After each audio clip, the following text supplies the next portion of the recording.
Times network brought together activists, business leaders, policy makers and everyday citizens in its inaugural India Climate Summit to address the impact of climate change. These distinguished voices have championed the cause of climate action. They have been raising awareness and protecting the future of our planet. The summit brought forth its commitment to foster a sustainable nation, uniting stakeholders in a common agenda. Dr. Srikanta K. Panigrahi, Director General, Indian Institute of Sustainable Development, joins at the India Climate Summit to discuss India's global leadership in sustainability and decarbonization sectors. We've talked about sustainable development, we've talked about climate crisis, we've talked about sustainable development with the kind of environmental imbalance that we are seeing and the need for sustainable development as you and I speak today. First and foremost, can I understand from you when we talk about our cities that we have seen all kinds of crises?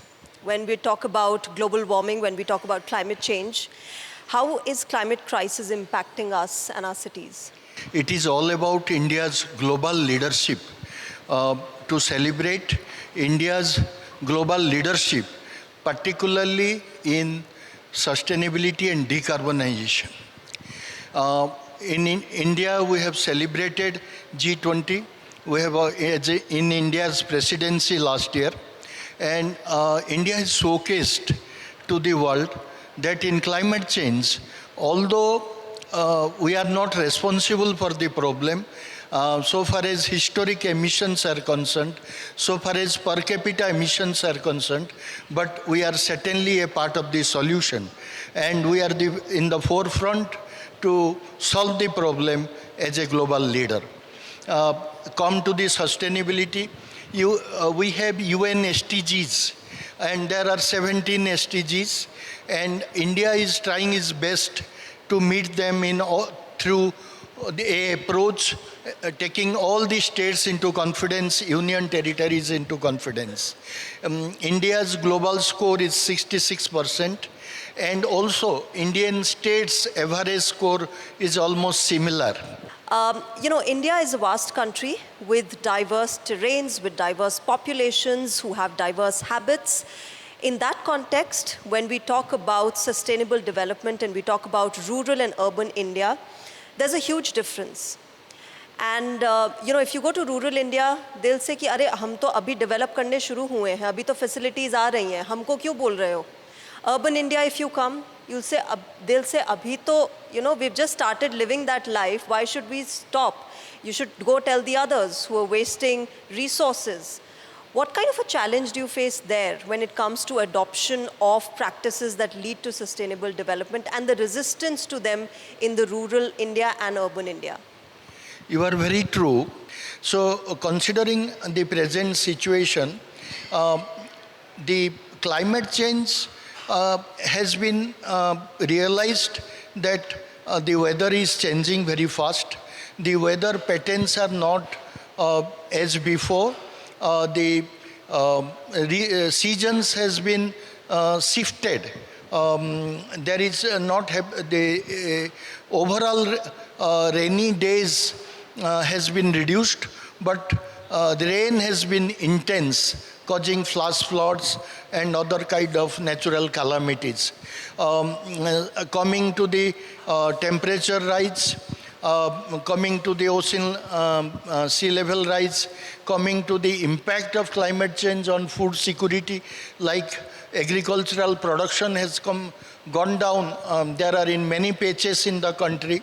IISD has engaged with Indian Agricultural Research Institute, and we have found out that in central India, how the wheat production has drastically gone down. And due to lack of water availability and higher temperature, there are many specified species, sensitive species, who requires comparatively cooler environment and more water are getting extinct. And they have vanished. They are into the history of Red Book now. So the we have increase of temperature. You must have seen recent IPCC report. There is 1.5 degree increase in the global temperature that average human can tolerate. So in such a situation, there is a 32 to 33% reduction in global biodiversity. There is a water quality and quantity has been very badly impacted. Agricultural productivity has considerably reduced.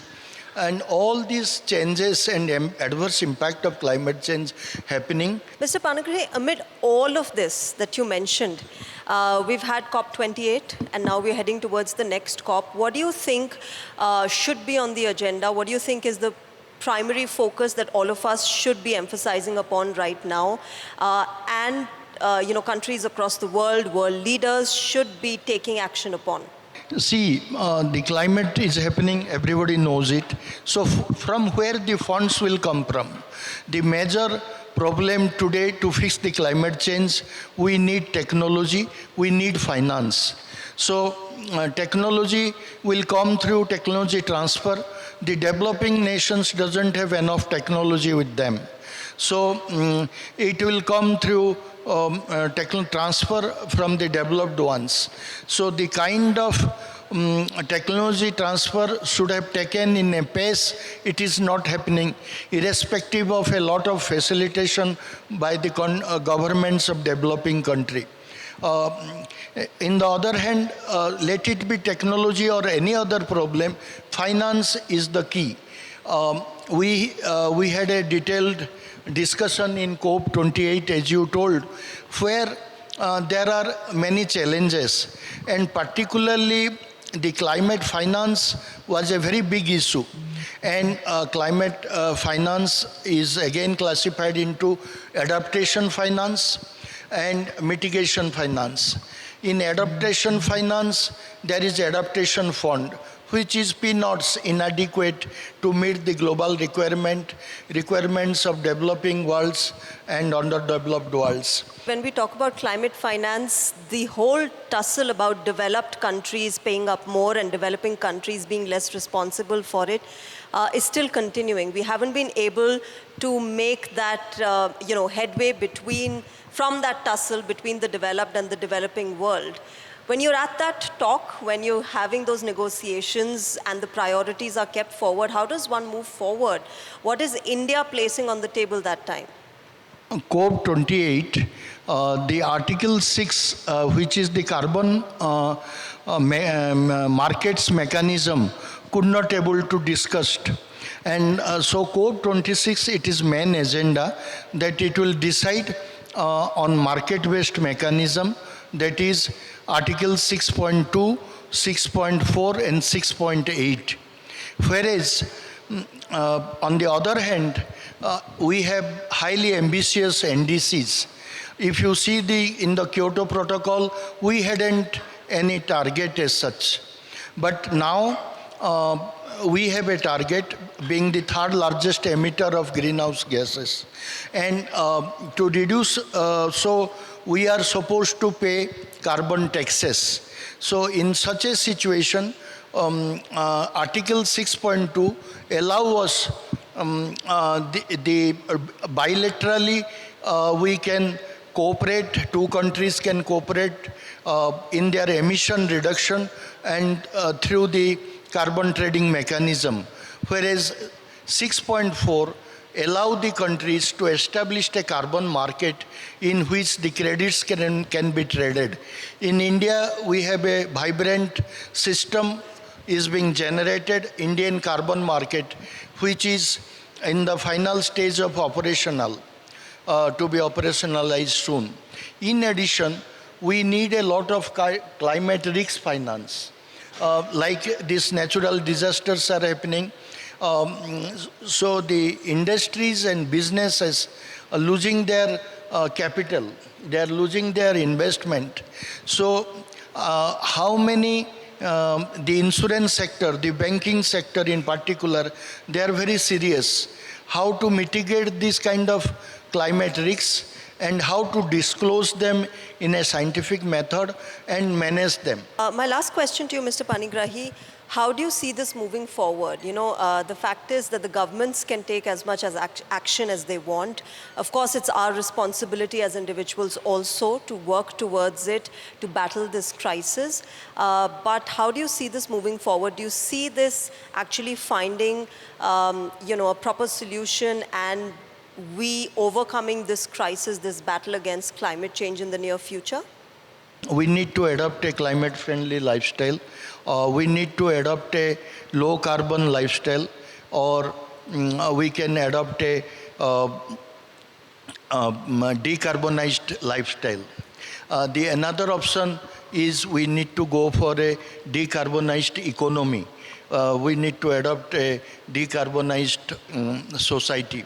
The kind of the activities either we are doing at individual level or at the societal level or for the trade and business, for any purposes, that needs to be examined, and we need to find out the alternative sustainable path which will produce comparatively negligible greenhouse gases, and such options are available, and we must explore them as far as possible, and for that and to make that possible for societal, business and industry level emission reduction, we need risk finance, we need blended finance. All right, we'll leave it there. Thank you very much, Mr. Panigrahi, for enlightening us with what sustainable development is, how we can go about it, and what countries across the world can learn from it. Thank you very much.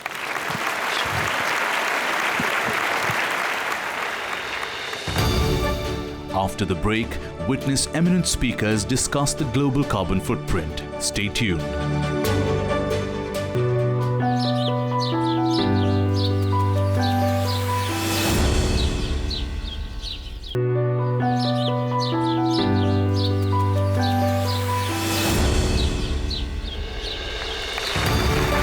In an interesting session, India Climate Summit saw distinguished panelists joining to understand the global carbon footprint, its present realities, as well as what sustainable solutions can be adapted. As India's growth trajectory grows to multiple X, whatever that X could be, obviously a lot is being said that we are lowest per capita carbon consumption. And Ashish, I'll start with that segue. How do we see our carbon trajectory growing, right? Right now, obviously, it's very low, but with this increase in economics, right? And we all know economic growth and carbon are very inextricably linked, right? They all go together.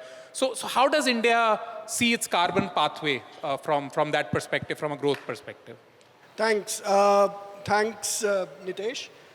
No, it's an interesting question, and let me start by saying I'm delighted to be here. Lots of empty chairs, but of course, quality matters much more than quantity. So a lot of online viewers. No, all right, excellent. So delighted to be here. I think interesting question. If you had asked this question, say 15 years ago, I think the answer would have been obvious, right? That as you grow, you would actually emit a lot more.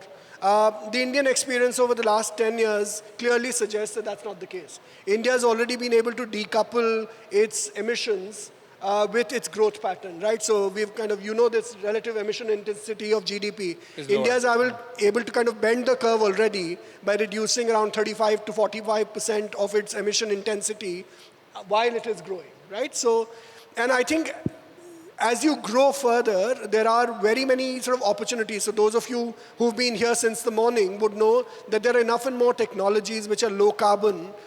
Renewable energy is just one sort of prime example, but the entire transition to electric vehicles, the transition from sort of more high emission agriculture to climate resilient agriculture, there are many pathways for decoupling emissions from growth. No, thank you, Ashish. Thanks for that perspective. So Safi, shifting to you a little bit and shifting gears to a little bit on adaptation, right? Some would argue adaptation is more important to the country, disaster management, and I think Ashish talked about resilience. So maybe some view in terms of what the government is doing, what the thought process is at the moment on how adaptation measures are being looked at, and what are some of the initiatives that are being driven at the moment? So it's great that you've mentioned disasters as well. I didn't see disaster written at any one of those nice blocks over there. This is a very important impact of climate change. And India is seeing disasters in its highest ferocity. 2 sessions ago, you saw Dr. Ravi Chandran, the Secretary of Ministry of Earth Science. He mentioned how the Arctic ice change was impacting the Indian monsoon, especially the August-September part of it, and how the heavy rains in India were impacting the Arctic ice. And there is 20 years of study on this, which we are doing in Norway. So if you look at the rains that happened in Delhi today, so there were 235 millimeters in just 3 hours. So 235 millimeters, as per the IMD statistics, in 3 hours is a lot of rain, because the average for Delhi is known to be 600 mm. And all of that came in 3 hours. Right. So the term that was used by us in our local parlance is FDI. The frequency, the duration, and the intensity of these extreme events is changing. It's the new FDI term we should add, because I know we've been used to some other FDI definition. Exactly. So this too is the FDI of the disaster management community, of the climate adaptation community. And if you see what Dr. Ravi Chandran had said, the impact of rising seas, the impact of rise in sea surface temperature. So in 2023, sea surface temperature was the highest all through the year, compared to 1850s and 1860s. Right. And 2024 has not been left far behind. So if your sea surface temperature is rising, there will be more clouds, there will be more precipitation on land, Right. there will be stronger cyclones, and you are seeing things like things that have not been actually decided that this is the reason for climate change, or what is the reason for this. Yeah. There is a certain set of scientists who feel that monsoon is also changing in its duration and intensity. He also mentioned a very good number, that the amount of rainfall for the entire country in monsoon has not changed. Right. However, the frequency and the intensity, duration, the drought, intensity it's is a very changing. important nuance. So this is the impact which we need to really talk about. Its impact on agriculture, on livelihood. You might start having a lot of extra rain in Rajasthan and Gujarat, and it might reduce in Assam and Uttarakhand and Himachal. Yeah. So these can have trends which can be really far-reaching. So a government is looking at these things in a very close way. The Ministry of Agriculture, the National Disaster Management Authority, there are various ministries, and a little piece comes out of every ministry. So NDMA comes from the disaster side, the Ministry of Environment comes from the climate side. Yeah. So all these groups combine and they work at things. So No, that's great. That's great to know that there is coordinated response, data-led response, science-led, as you said. But if I were to click on it a little bit to say that, is there enough real-time alerts for people, right? For the citizens, wherever they could be, right? And as you said, data, science, I know ISRO, we were talking, is doing a lot of stuff. Could you talk a little bit about how this could be enhanced? How could we get more real-time alerts so that we can have a little bit of a proactive response as much as possible? Some of it we have to react, that is very, very clear. But is there a bit on it, and how can data and technology help? So that's a very valid question, and this is, unfortunately, it is not very well known, but there was a mention in the 2 sessions before about the cyclone in Odisha in 1999. It was a super cyclone. It caused a lot of damage to life and property. Yeah. Immediately, the Indian Meteorological Department, IMD, and several other agencies got together, and over a period of time, they have built a system where for every single cyclone, when it starts off as a depression, like the recent cyclone Rimal started off as a depression off the coast of Chennai. And it was a depression, not very strong, but they were tracking it. Right. And then when the cyclone formed and it reached their supercomputer told them that this is now moving into a cyclone, they gave you a 7-day track. In 7 days, they gave you an advance warning that this is the line that the cyclone will follow. So that is the extent to which early warning has reached on that one That's one single hazard of cyclones. So there is a lot to do. Yeah. Because there are several more hazards, and there are several more hazards for which things have been developed. But the point about citizens, so there is something that NDMA has been working on and started, and it works successfully, is called the Common Alert Protocol. So it comes as an SMS on your phone. However, this will come only before the disaster. After the disaster, if your telecom communications go down, then there is a problem. So that is also what we are working on now. Right. And the cap is a pretty big thing. So if the cyclone is coming in this track, it's going to go through these 3 tehsils of Odisha. Yeah. So all those people currently in those 3 tehsils in Odisha will get that SMS. It won't go to anybody else. Yeah. Then just today, the minister inaugurated something called NDMA 5.0. So the National Disaster Emergency Management Protocol, it's a platform which is available to every individual. And it gives you all the possible alerts that are there. It's got GIS maps for every hazard. Yeah. It's really well done. Yeah, no, that's phenomenal. That's great to know. I didn't know some of it myself. Thank you for that. Ashish, turning back to you a little bit, I think you talked about net zero journey. India has 2070. Paris, we need to achieve a target. Some would say we are a little bit off, right? It's being discussed in COP every year. I think the new inventory also doesn't show very encouraging results. But coming to from an India standpoint, do you think we have a strong net zero pathway? How is that looking? And what other steps, in your view, we should be thinking about, and how can private sector also play a role in that? Now, thanks for the question. I think it's very critical to start thinking about how do we sort of evaluate our journey to 2070? Yeah. Or how do you start looking at different pathways to 2070? The pathway to 2070 is not going to be linear, right? That, okay, we do incremental change from one year to the other because, well, carbon stocks are embedded in stocks of capital, right? Yeah. So you actually have a stock of building which is getting built now. Yeah. That carbon stock is going to remain for the next 75, 100 years. Right. That's similarly for infrastructure that you're building now. Yeah.